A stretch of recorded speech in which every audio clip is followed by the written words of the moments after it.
FM plus 89.1 megahertz सुनिरहनुभएका, त्यसै गरी सामाजिक सञ्जालमा कार्यक्रम हेरिरहनुभएका आदरणीय श्रोता तथा दर्शक महानुभावमा नमस्कार। कार्यक्रम गौरादह नगरपालिका वडा नम्बर 5 गतिविधिमा यहाँलाई स्वागत छ। उपस्थित भएको छु म युवराज भट्टराई भने प्राविधिक पाटोमा रहेर प्रविधि संयोजन प्राविधिक मित्रहरू मन्जु डाँगी, सकेन्द्र ताजपुरिया, त्यसै गरी दिपेश किशोर भट्टराईले गरिरहनु भएको छ। गौरादह नगरपालिकाको 5 नम्बर वडाले वडावासी जनतालाई वडामा भएका तथा हुने विविध विकास निर्माण लगायतका गतिविधिको बारेमा जानकारी गराउने उद्देश्यले यो कार्यक्रम निर्माण गरेको हो। हरेक महिनाको 20 गते साँझ 6:30 देखि 7 बजेसम्म प्रसारण हुने कार्यक्रमलाई हामीले 21 गते बिहान 9:30 देखि 10 बजेका साथै अन्य दिनमा पनि अनुकूल समय मिलाएर एफएम प्लसबाट प्रसारण गर्दै आएका छौं। तपाई देश विदेश विभिन्न भूभागमा रहेर रेडियो सेट त्यसै गरी अनलाइन मार्फत कार्यक्रम सुनिरहनु भएको छ। रेडियो सेटमा 89.1 मेगाहर्ज छँदैछ। प्रदेश 1 का विभिन्न भूभागमा तपाईले रेडियो सेटबाट नै कार्यक्रम सुन्न सक्नुहुन्छ भने अनलाइन मार्फत एफएम प्लसको प्रसारण सुन्न तपाईले www.fmplusnepal.com लगइन गर्नुपर्ने हुन्छ। त्यसै गरी हाम्रो पात्रो एप्लिकेसनबाट पनि तपाईले एफएम प्लसको अनलाइन प्रसारण सुन्न सक्नुहुन्छ। आदरणीय श्रोतावृन्द, कार्यक्रमलाई हामीले भिडियो प्रविधिमा निर्माण गरेर पनि प्रसारण गर्ने गरेका छौं, जसका लागि तपाईले हाम्रो Facebook page FM plus 89.1 megahertz Gauradaha Jhapa, त्यसै गरी युट्युब च्यानल टिभी प्लस नेपालमा जानुपर्ने हुन्छ। आदरणीय श्रोता तथा दर्शक महानुभाव, कार्यक्रममा अब विषयवस्तुको कुरा गरौं। विषयवस्तुको कुरा गर्दा यसपालिको कार्यक्रम पनि हामीले वडाका पछिल्ला गतिविधिमा केन्द्रित रहेर निर्माण गरेका छौं। यसपालिको टोल संस्था क्षेत्रको रूपमा हामीले बालुबथान टोल विकास संस्था क्षेत्रलाई समेट्ने जमर्को गरेका छौं। वडा अध्यक्ष छत्रपति सुवेदीले वडाका गतिविधि सहित सम्पूर्ण जानकारी गराउनु भएको छ। कार्यक्रमको सुरुवातमा वडा अध्यक्ष छत्रपति सुवेदीले कोरोना संक्रमणको कोरोना खोप प्रदान गरिएको विषयमा जानकारी गराउनु भएको छ। समग्रमा कोरोनाको विषयमा कार्यक्रमको सुरुमा जानकारी गराउँदै हुनुहुन्छ गौरादह 5 का वडा अध्यक्ष छत्रपति सुवेदी। नम्बर 5 को पहिला यो एस्ट्राजेनेका को चाहिँ पहिलो डोज लिएका नागरिकहरू 44 वर्षदेखि उभोका 55 वर्षसम्मको, त्यस पछाडि गएर 40 वर्षदेखि 55 वर्षसम्मको र 18 वर्षदेखि माथिकाको पनि विभिन्न चरणमा पहिला दिएका उसको दोस्रो खोप हामीले सम्पन्न गरिसकेका छौँ। त्यसमा 1028 जनाले दोस्रो डोज प्राप्त गर्नुभएको छ। त्योभन्दा अगाडि पनि भेरोसोल नामको खोपको दोस्रो डोज हामीले भदौ असोजमा दिएको दोस्रो डोजहरू त्यो पनि सम्पन्न भइसकेको छ। त्यो लगभग 800 डोज। त्योभन्दा गर्दाखेरि हामीले दोस्रो डोजको खोप कार्तिक महिनादेखि यता मङ्सिरसम्ममा 1800 नागरिकहरूले वार्ड नम्बर 5 उपलब्ध गरिसकेका छौँ। प्रशस्त मात्रामा छुट्नुभएको छ। यो चाहिँ हामीले सूचना प्रवाह गऱ्यौँ, तर यही अवस्थामा अब किसानहरूको धान सङ्कलन गर्ने बेला, लडेको धान उठाउने चाडबाड यतिले पनि कति हामीको सूचना अलिक यथेष्ट समयमा नपुग्न सक्यो। त्यसले गर्दाखेरि केही छुटपुट दोस्रो डोजको केही नागरिकहरू छुट्नु भएको भन्ने अहिले सूचना आएको छ। त्यसलाई स्वास्थ्य शाखासँग हामी समन्वय गरेर फेरि दिलाउने प्रयत्न गर्नेछौँ। र बाँकी अहिले हामीले लगत सङ्कलन गरिरहेका छौँ 18 वर्षदेखि उँभोको नागरिकहरू जो चाहिँ कोरोना खोपबाट वञ्चित हुनुभएको छ, लाउनु भएको छैन पहिलो डोज पनि, उहाँहरूको नाम सङ्कलन भइरहेको छ र प्रत्येक टोलबाट नाम आउने क्रम जारी छ। त्यसमा वार्ड नम्बर 5 मा अहिले मोटामोटी लगभग झन्डै 4000 जतिको नाम सङ्कलन भएको छ र अझै पनि थपिने क्रम जारी छ। 1 महिना अघि आएको अविरल वर्षा त्यसै गरी हावाहुरीका कारणले कृषि क्षेत्रमा ठूलो क्षति पुग्यो। त्यो क्षतिको विवरण सङ्कलन लगायतका कामहरू पनि सम्पन्न भएको छ। कृषकहरूलाई केही राहत प्रदान गर्ने भन्ने विषयको अब वडा अध्यक्षज्यूले जानकारी गराउनु भएको छ। पुनः वडा अध्यक्ष छत्रपति सुवेदी। अब यो के हुन्छ भने आर्थिक कार्यक्रम, सामाजिक कार्यक्रम र पूर्वाधार विकास कार्यक्रम भनेर चाहिँ हामीले बजेट विनियोजन गरेका हुन्छ। आर्थिक कार्यक्रम अन्तर्गत कृषिका कार्यक्रमहरू पर्छन्, सामाजिक कार्यक्रम अन्तर्गत सामाजिक स्वास्थ्यका कुराहरू, शिक्षाका कुराहरू पर्छन् र भौतिक पूर्वाधारमा विकास निर्माणका कुराहरू पर्छन्। वार्ड नम्बर 5 ले आर्थिक कार्यक्रममा हामीहरूले यो बिजन वितरण कार्यक्रम राखेका छौँ। हामीले चाहिँ अनुदानमा टनेल, कृषि टनेल वितरण, अनुदानको पानी तान्ने मोटर वितरण, अनुदानमा चाहिँ साझेदारी कार्यक्रम अथवा पशु बिमा कार्यक्रम, पशु नस्ल सुधार कार्यक्रम अथवा एआई कार्यक्रम, यस्ता खालका कार्यक्रम हामीले चाहिँ राखेका छौँ। अलिक प्रभावकारी यो बिउ वितरण गर्ने 50,000 1 लाख रुपियाँ छुट्याएर बिउ ल्याएर दिएर चाहिँ त्यसले चाहिँ खासै उपलब्धि हुने जस्तो हामीले महसुस गऱ्यौँ। हामीले चाहिँ बेमौसमी खेतीलाई टनेल दियो भने बेमौसमी खेती गर्नुहुन्छ, सिँचाइ नभए ठाउँमा सिँचाइ मोटर दियो भने त्यो सिँचाइ मोटरबाट चाहिँ कृषिका कार्यक्रमहरू हुन्छन्। पशुपालनमा बिमा, निःशुल्क बिमा हामीले चाहिँ साझेदारी सहकारीहरूसँग साझेदारी गरेर निःशुल्क किसानहरूलाई निःशुल्क बिमा उपलब्ध गराउँछौँ। पशुहरूलाई त्यसको लागि पनि त्यसले चाहिँ पशुपालनमा प्रोत्साहन मिल्छ। नस्ल सुधार कार्यक्रम अन्तर्गत हामी गाई, भैँसी, बोका, बाख्रालाई 50% अनुदान दिएर चाहिँ एआई गराउँछौँ। त्यसले उन्नत जातको पशुहरूको नस्लमा सुधार भएर चाहिँ उत्पादन वृद्धि हुन्छ। यो यस्तो कार्यक्रम छ। बिउ बिजनको कार्यक्रम हाम्रो वार्डमा रहेको छैन। नगरपालिकाले अनुदान दिने अहिले चाहिँ एउटा नीतिगत निर्णय नै गरेको छ। नगरसभाले प्रत्येक कृषिका जुनसुकै पनि अनुदान कार्यक्रम 50% भन्दा माथि दिन नपाइने भनेको छ। कृषकहरूलाई हामी सबै कार्यक्रमहरू 50% अनुदानमा उपलब्ध गराउँछौँ, मोटर पनि टनेल पनि। र हामीले अहिले लगभग 80-85 स्थान हामीले पहिला दरखास्त आह्वान गरेका थियौँ। कृषकहरूलाई इच्छा हुनेले तपाईँहरूले टनेलबाट बेमौसमी खेती गर्नुहुन्छ भने निवेदन दिनुहोस् भनेका थियौँ। भदौको लगभग हामीले 15 दिनको म्याद दिएको थियो, भदौ 18 गतेसम्म। त्यसमा हामीसँग प्राप्त भएका 89वटा निवेदनलाई हामीले चाहिँ कोटेसन माग गरेर हामीले खरिद गर्ने, कोटेसनमा प्राप्त मूल्यको आधारमा 50% पैसा जम्मा गर्नुहोस् भनेर फेरि 15 दिनको हामीले समय दिएका थियौँ। 15 दिनको समयमा अहिले जति पैसाहरू जम्मा भइसक्छ, हामीले टनेल पनि लगभग खरिद गरेर आइसक्ने अवस्थामा आइसकेका छ। तुरन्तै 1 हप्ताभित्रमा हामी वितरण गर्दैछौँ र 50% अनुदानमा हो। मोटर त्यस्तै, मोटरको पनि आह्वान गरेको छ। अब मोटरको हामीहरूले 2 इंची बराबर पानी फ्याँक्ने मोटर उपलब्ध गराउँछौँ कृषकलाई। 50% अनुदान, 50% कृषकले उयो गर्नुपर्छ। अब त्यसमा परेको निवेदन हामीसँग 65-60-65वटा निवेदन छन्। त्यसलाई हामी अनुगमन, अब हाम्रो चाहिँ वडा समितिको टोली बनाएको छ। त्यो टोलीले पर्सिदेखि नै अनुगमन गर्छ। अनुगमन गरेर त्यो कृषकहरूको खेती कस्तो छ, त्यो मोटर लगेर चाहिँ उहाँहरूले चाहिँ कसरी प्रयोग गर्नु हुँदो रहेछ भन्ने त्यसको एउटा विस्तृत विवरण प्राप्त भइसकेपछि हामी प्राथमिकता छुट्याएर वर्षक अब रकमान्तर अन्य शीर्षकबाट ल्याएर भए पनि माग अनुसारको मोटर उपलब्ध गराउने प्रयत्नमा छौँ। राष्ट्रिय परिचय पत्र बनाउने, त्यसैगरी मतदाता परिचय पत्र बनाउने काम पुनः हुने विषयमा अब वडा अध्यक्षज्यूले जानकारी गराउनु भएको छ। अबको पालोमा पुनः गौरादह 5 का वडा अध्यक्ष छत्रपति सुवेदी।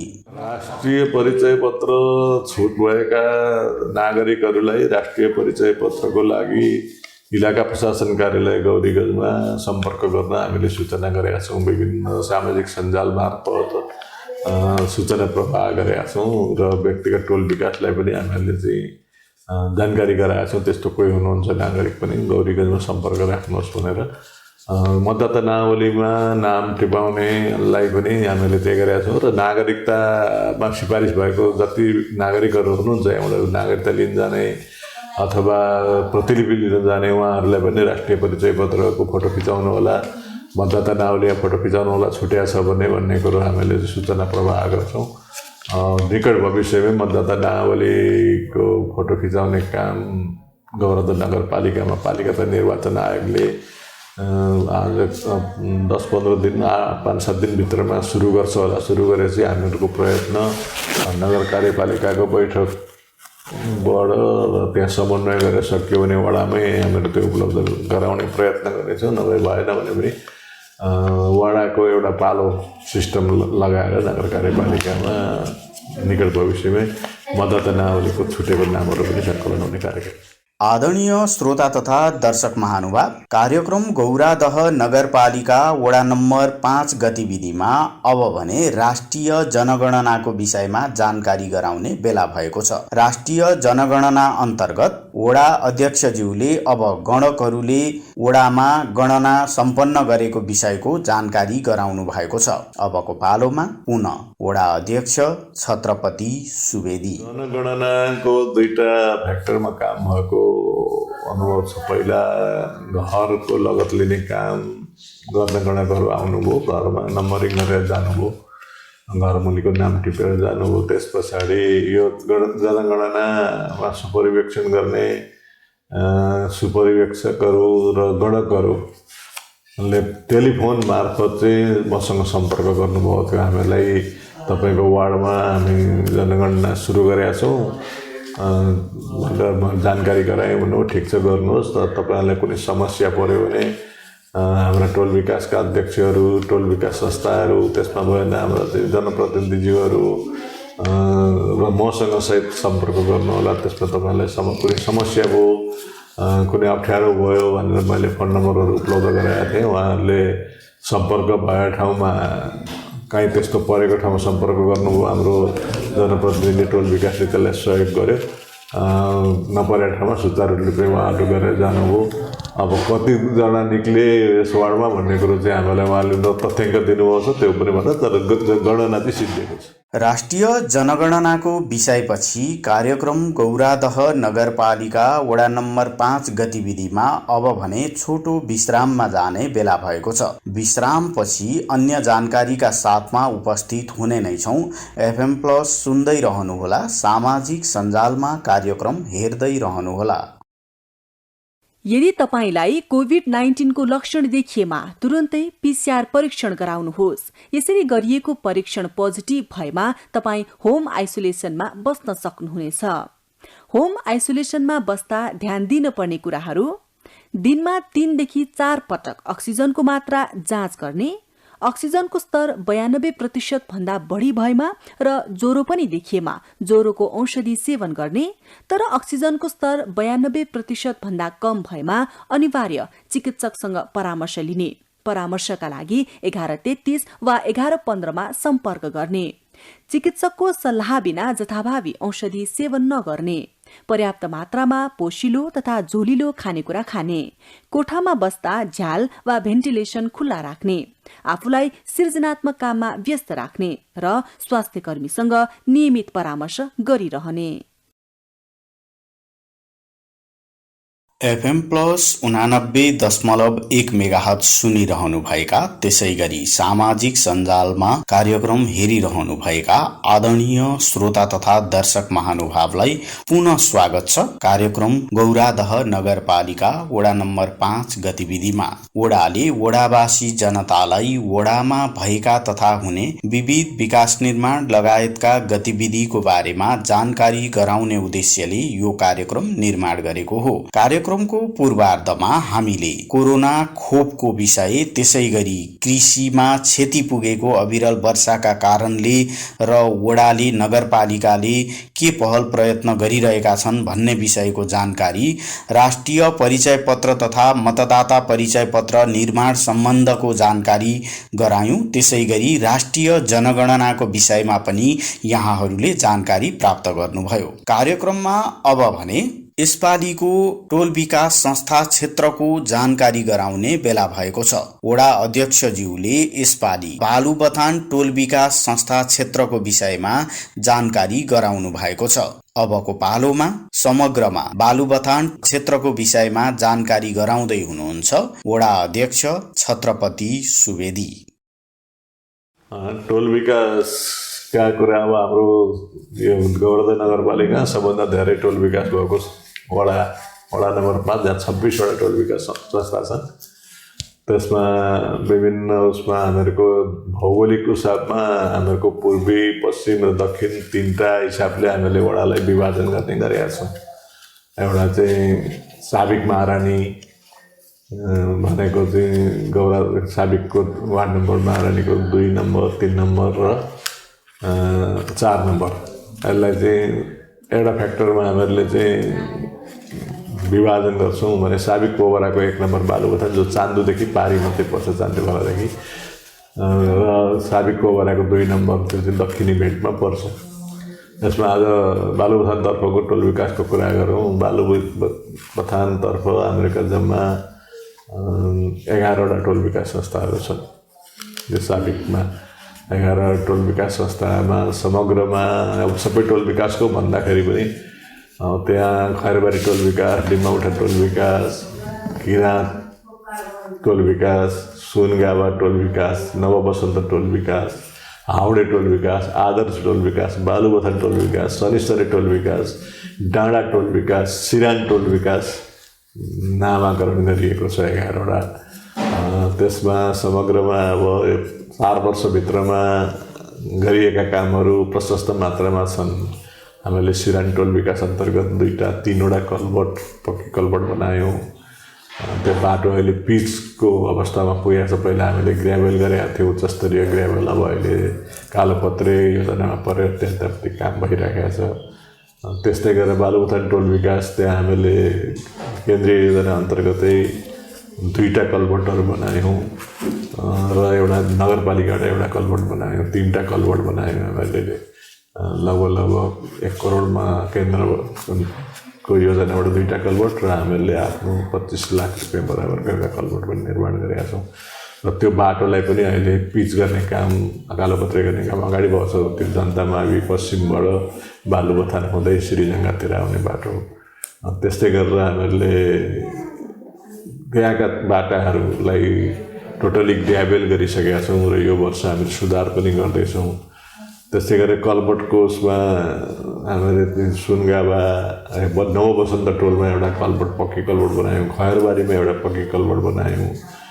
त्यस्तै किराँत टोलमा एउटा पक्की कलभट बनायौँ र त्यहाँका बाटाहरूलाई पनि उच्चस्तरीय गर्नलाई अहिले हामीले योजना गरेका छौँ। ठाडो बाटो नर्का बालुबथान चान्दुसम्मको बाटो चाहिँ कालोपत्रे गर्ने एडिबी अन्त ग्रामीण सडक सञ्जाल अन्तर्गत ठेक्का लागेर काम धमाधम भइरहेको छ। त्यहाँका विद्यालयहरूलाई भवन निर्माण गर्ने, सुधार गर्ने, मर्मत गर्ने कामहरू हामीले गरेका छौँ। बजारलाई चाहिँ ढलको व्यवस्था गरेर चाहिँ त्यहाँको ड्रेन निर्माण गरिसकेका छ। यो वर्ष हामीले त्यो बजारलाई माटो पुर्ने र त्यहाँ चाहिँ कृषि बजारको निमित्त ब्लक, इन्टरलक ब्लक लगाउने योजना अगाडि सारेर नगरपालिकालाई र कृषि हामीलाई नगरपालिकाले छुट्याएको पैसा र नेपाल सरकारले सशक्त अनुदानमा वडा नम्बर 5 का कृषि बजारहरूको पूर्वाधार विकास सहयोगको लागि छुट्याएको 20 लाख करिब 29 लाख रुपियाँले बालुबथान चपरामारी स्कुल बजारलाई व्यवस्थापन गरिदिन चिठी लेखेका छौँ। गोवर्धनलाई नगरपालिकाले टेन्डरद्वारा ती कामहरू हुन्छन्।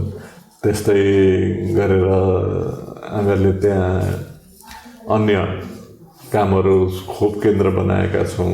बालुबथानमा खोप केन्द्र सञ्चालन गरेर त्यसलाई सम्पन्न गरिसकेका छौँ।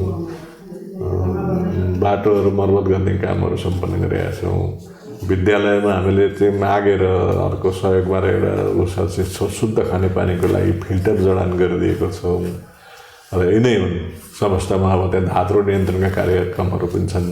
लक्ष्मी पाठकको घर छेउको धात्रो नियन्त्रण, शनिश्चरीको धात्रो नियन्त्रण पहिला 1 चरण काम भएको थियो। अब यो वर्ष हामीले शनिश्चरीको धात्रो र डिम्बाउठाको धात्रो नियन्त्रणलाई बजेट विनियोजन गरेका छौँ।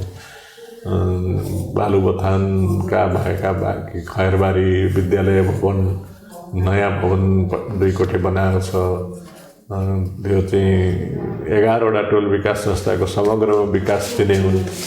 त्यस्तै कुनै टोलमा पर्छन्, कुनै टोलमा पर्छन् र समग्रमा वार्ड नम्बर 5 को सबभन्दा 60% भन्दा माथि लगानी चाहिँ हामीले ती 11वटा टोल विकासमा गरेका छौँ। नगरपालिका भए पनि ग्रामीण क्षेत्रमा बसोबास भएको र ग्रामीण अधिकांश ग्रामीण क्षेत्र रहेको नगरपालिका हो। त्यसमा हाम्रो बालुबथान नै भनौँ, अब 11 टोलमा मिश्रित बसोबास छ। त्यहाँको जनसङ्ख्याको आधारमा राई, लिम्बू, छेत्री, बाहुन, मगर, सुनार, कामी, दमाई, सार्की, धिमाल, चौधरी, सतार जातिहरूको बाहुल्य बसोबास छ। विशेष गरेर त्यहाँ बढी लिम्बू र राई विशेष गरेर लिम्बूहरूको बढी बसोबास देखिन्छ। त्यस पछाडि छेत्रीको बसोबास देखिन्छ, तेस्रोमा बाहुनहरूको बसोबास देखिन्छ। र सबै त्यहाँको बसोबासीहरूको पेसा भनेको चाहिँ कृषि नै हो। कृषिमै आश्रित हुनुहुन्छ र कृषिलाई नै उहाँहरूले प्राथमिकतामा अगाडि राखेर काम गरिरहनुभएको छ। यो महिनाको टोल विकास संस्था क्षेत्रको रूपमा बालुबथान टोल विकास संस्था क्षेत्रको विषयमा जानकारी गराइसकेपछि कार्यक्रममा अब भने हामी अन्त्यतिर आइपुगेका छौं। अन्त्यमा वडा अध्यक्षज्यूले कोरोना संक्रमणको जोखिम पुनः कायम रहेको, पछिल्लो समयमा नयाँ भेरिएन्टको कोरोनाले विश्वव्यापी रूपमा आफ्नो फैलावट गरिरहेको अवस्थामा सुरक्षित रहनका निमित्त वडावासीमा आह्वान गर्नु भएको छ। कार्यक्रमको अन्त्यमा वडा अध्यक्ष छत्रपति सुवेदी कोरोना महामारीको तेस्रो भेरिएन्ट सुरु भयो दक्षिण अफ्रिकाबाट भन्ने कुरो अहिले सञ्चार माध्यमबाट आइरहेको छ र कतिपय ठाउँमा त्यो भेरिएन्टहरू फेला परेको कुरा पनि हामी सञ्चार माध्यमबाट सुनिएको छ। र नेपालले पनि दक्षिण अफ्रिकी मुलुक र हङकङ सहित 9वटा मुलुकको उडान सम्बन्ध अस्तिको दिन बेलुका रातिदेखि नै बन्द गरेको कुरा पनि आइरहेको छ। अब यसले यो भेरिएन्ट चाहिँ यो मास्क लगाएर अथवा उ गरेर भन्दाखेरि पनि यो हावामा सर्ने अझ खतरा भेरिएन्ट हो भनेर चाहिँ प्रचार प्रसार भइरहेको छ। हुन त अहिलेसम्म विश्वमा कहीँ पनि यो भेरिएन्टबाट मृत्यु भएको खबर प्राप्त भएको छैन। र पनि हामीहरूले वडाले त के गर्ने, वडाले त सूचित गर्ने कुरा हो। त्यसको लागि सम्पूर्ण वडावासीहरूलाई, नेपाली नागरिक दाजुभाइ दिदीबहिनीहरूलाई अरू सतर्कता अपनाउन, हामीले त खोप लागिरहेको छ भनेर चाहिँ लापरवाही नगर्न, मास्क प्रयोग गर्न, हात धुने प्रक्रियालाई निरन्तरता दिन, भिडभाडमा नजान, अनावश्यक रूपमा नहिँड्न हामी आग्रह गर्छौँ। साथसाथै कोरोनाको विरुद्धको खोप लगाउने कार्य पनि सम्पन्न भइसकेका छैन हाम्रो मुलुकमा, त्यसमा पनि हाम्रो वडामा पनि भइसकेका छैन। त्यसैले हामीले 18 वर्षदेखि उँभोको नागरिकहरूको लगत सङ्कलन गरिरहेका छौँ। हामीलाई कति खोप आवश्यक पर्दो रहेछ र त्यो चाहिँ स्वास्थ्य शाखालाई हामीले उपलब्ध गराउनको लागि हुन त हामीले 14 गतेसम्म भनेर सूचना प्रकाशित गरेका छौँ। आज चाहिँ 18 गते 19 गते भइसक्यो। अझै पनि छुट्नु भएको छ भने आफ्नो नागरिकता नम्बर सहित वडा कार्यालयमा अथवा सम्बन्धित टोल विकास संस्थामा आफ्नो नाम दर्ता गराउनु होला। त्यसले हामीलाई खोपको मात्रा कति आवश्यक पर्छ भन्ने कुरो अनि त्यसको रेकर्ड हामीले पठाएपछि त्यो खोप प्राप्त हुन्छ। म यही कुरा चाहिँ वडावासीहरूलाई आग्रह गर्दछु र साथसाथै अब वडाका समग्र विकास निर्माणका कुराहरू हामी प्रक्रियागतमा अगाडि छौँ। हामी यो महिनाभित्रमा इस्टिमेट गरेर सम्झौता गराउने कार्य, समिति बनाउने कार्य पनि सम्पन्न गर्नेछौँ भन्ने कुरो आग्रह गर्छु। र विशेष गरेर आफ्नो स्वास्थ्यलाई ख्याल राख्नुहोला भन्ने कुरो आग्रह गर्न चाहन्छु। धन्यवाद। वडा अध्यक्षज्यूले गर्नुभएको यो आह्वानसँगै कार्यक्रमबाट अब भने हामीले बिदा माग्नुपर्ने बेला भएको छ। तपाईलाई कार्यक्रम कस्तो लाग्यो प्रतिक्रिया दिन नभुल्नुहोला, जसका लागि हाम्रो स्टुडियोको टेलिफोन नम्बर 023 480 055 सदैव खुल्ला छ। सामाजिक सञ्जालबाट कार्यक्रम हेर्नुहुने महानुभावले सञ्जालमै पनि आफ्नो प्रतिक्रिया जनाउन सक्नुहुन्छ। प्राविधिक पाटोमा रहेर प्रविधि संयोजन गर्नुहुने प्राविधिक मित्रहरू मन्जु डाँगी, सकेन्द्र ताजपुरिया, त्यसै गरी दिपेश किशोर भट्टराईलाई धन्यवाद दिँदै रेडियो सुनेर साथ दिनुहुने तपाईँ श्रोता महानुभाव, त्यसै गरी सामाजिक सञ्जालमा कार्यक्रम हेरेर साथ दिनुहुने दर्शक महानुभाव प्रति कृतज्ञता व्यक्त गर्दै आजको कार्यक्रममा वडाका विभिन्न गतिविधिको जानकारी गराउनुहुने वडा अध्यक्ष छत्रपति सुवेदीलाई पनि धन्यवाद दिँदै म युवराज भट्टराई अर्को दिन अर्को वडाको गतिविधिका साथमा हाजिर हुने बाचा सहित बिदा माग्छु। FM+ सुन्दै रहनुहोला। हवस् त, नमस्कार।